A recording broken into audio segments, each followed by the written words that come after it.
Bismillahirrahmanirrahim. Elhamdülillah ve salatu ve selamu ala Resulillah ve ba'd.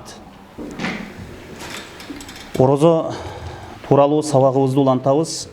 Пайғамбар саллаллаху алейхи ва саллям айтады: ким Рамазанда ошол қиямул ләйлде, ошол андан мақсат мына таравих намазда, түнгі намазда өзінің имамы менен бірге тұрып, ошол қиямул ләйл қылған болса, түнгі намазды оқыған болса, анан имам кеткенге чейин кетпей, имам менен бірге кеткен болса, имам менен ақырына чейин оқып, ошол шыққан болса, ақырына жеткірген болса, ошол пендеге түні менен ибадат қылғандың соуы жазылат дейді. Мына ушундай фазилеттерден куру қалып кетпейлі туғандар. Орозонун түрлөрү бар. Орозонун түрлөрү вактына, заманына карап бөлүнөт. Орозо парыз жана нафил болуп бөлүнөт. Парыз орозолор бар, парыз орозо бар, жана нафил орозолор бар. Парыз орозонун өзү үчкө бөлүнөт. Парыз дегени милдеттүү түрдө ар бир мусулман киши, ар бир мусулман аял сөзсүз аткаруу керек. Үзүрсүз аткарбай коюу мүмкүн эмес. Мына ушул парыз орозо үчкө бөлүнөт. Биринчиси заманга байланыштуу орозо. Мисалы, Рамазан айынын орозосу. Мына биз азыр Рамазан айындабыз. Белгилүү бир убакытта келет. Жыл сайын 12 айдын бирөөсү ушул Рамазан айы. Мына ушул Рамазан айында гана биз Аллах Таала парыз кылган орозону айга карап 29 күн же 30 күн тутабыз.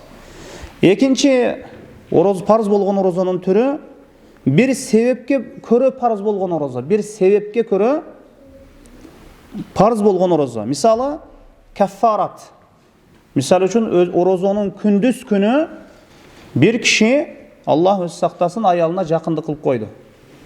Эми бул бир кул азат кылыш керек. Эми азыркы кезде кул жок эми. Же болбосо эмне? Ошол 60 күн ороза кармаш керек. Ага кудурети жетпесе эми, ден соолугу эми болсо 60 мискинди кедейди тойгузуу керек. Мына ушул каффарат орозосу. Бул парз болот. Жана каза орозосу. Бир ооруга байланыштуу же бир себепке көрө Рамазан айынын орозосун 3-4 күн кармай албай калды. Ошол Рамазан айынын орозосунун казасы парыз болуп саналат. Ошол Рамазандан кийин тутуп берүүсү. Үчүнчүсү, инсан өзүнө парыз кылып алган орозо бар. Мисалы, назир орозосу. Парыз кылып алат, бир парыз болгон ибадатты өзүнө парыз кылып алган назир орозосу. Бул кандай? Назир деген эмне?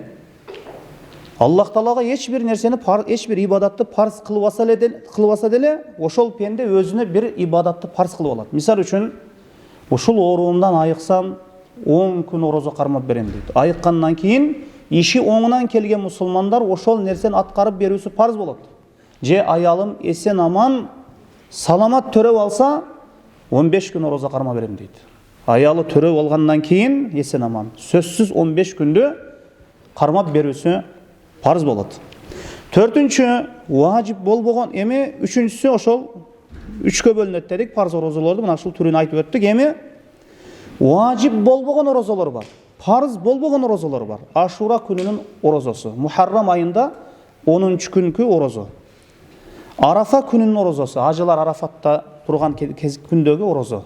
Эми алар тутпайт го, бул жактагы мусулмандар орозо кармоосу. Жана дүйшөмбү күнүнүн орозосу, жана 4-күндүн орозосу.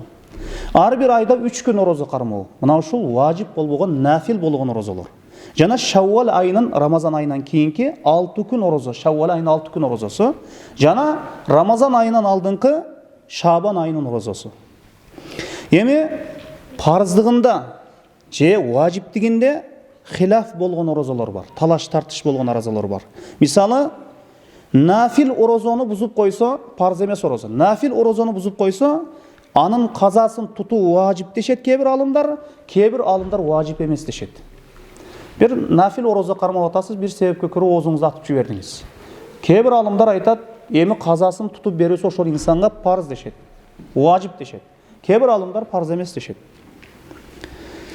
Жана дагы важип дегенде хилаф ошол талаш тартыш болгон орозолордон бирөөсү этикафка отура турган болсо орозо важип дешет кээ бир алымдар. Кээ бир алымдар важип эмес дешет. Мисалы үчүн бирөө мечитте отурууга этикафта отурууга 3 күн отурууга же 4 күн отурууга же 5 күн отурууга не максат кылды. Ошол этикафта отурган кезде орозо важип дешет. Кээ бир алымдар важип эмес дешет.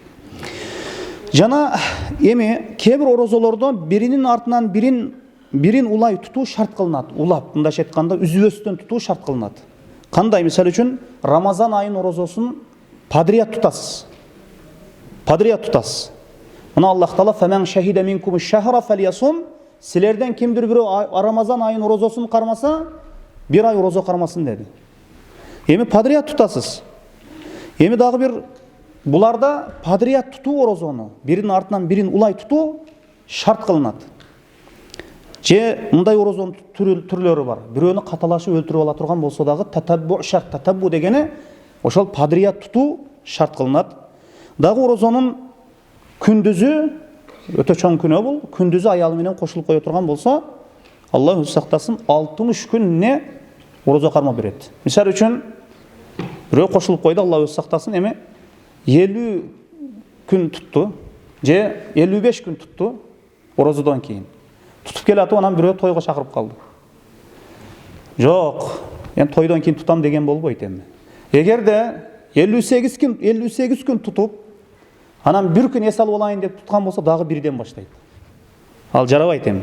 Дагы бирден баштап тутат. Буларда подряд тутуу деген нерсе шарт кылынат ошол орозодо. Эми экинчи бир ошол орозонун түрү анда татаббу, биринин артынан бирин улай подряд тутуу важип эмес. Мисалы үчүн Рамазан айынын каза орозосу. Мисалы үчүн бирөө ооруп калып, Рамазандан 5 күн орозо кармай албай калды. Эми ушунун кийин Рамазандан кийин тутуп берүүдө дүйшөмбү күн, же бейшемби күн, же бир күн тутуп, бир күн тутпай кутулуп койсо деле боло берет. Эми кээ бир алымдар важип, каза орозону дагы подряд тутуу важип дешет. Анткени туурасы каза орозону, Рамазан айынын каза орозосун подряд тутуу важип эмес. Буга далил фаиддату мин айямин ухар деп Аллах Таала башка күндөрдө карма бересиңер деп койгон жалпысынан да. Кийинки Рамазанга чейин карма бериш керек. Негизгиси. Бирок шашуу керек. Эми бул кимдер десе, Али радыйаллаху анху, Ибн Аббас, Айша радыйаллаху анха кааласа бирин артынан бирин улай тутсун, кааласа подряд тутсун. Сөзсүз подряд тутуу важип эмес, бирин артынан бирин улай тутуу важип эмес Рамазан айынын каза орозосун деп айтышат мына ушул сахабалар. Аллах Таала тутуп жаткан орозоңуздарды кабыл кылсын. Баарыбызга мына ушул таравих намазын окууда, орозо тутууда Аллах Таала баарыбызга сабыр берсин. Субханакаллаху ва бихамдика, ашхаду ан ла илаха илля анта, астагфирука ва атубу илейк.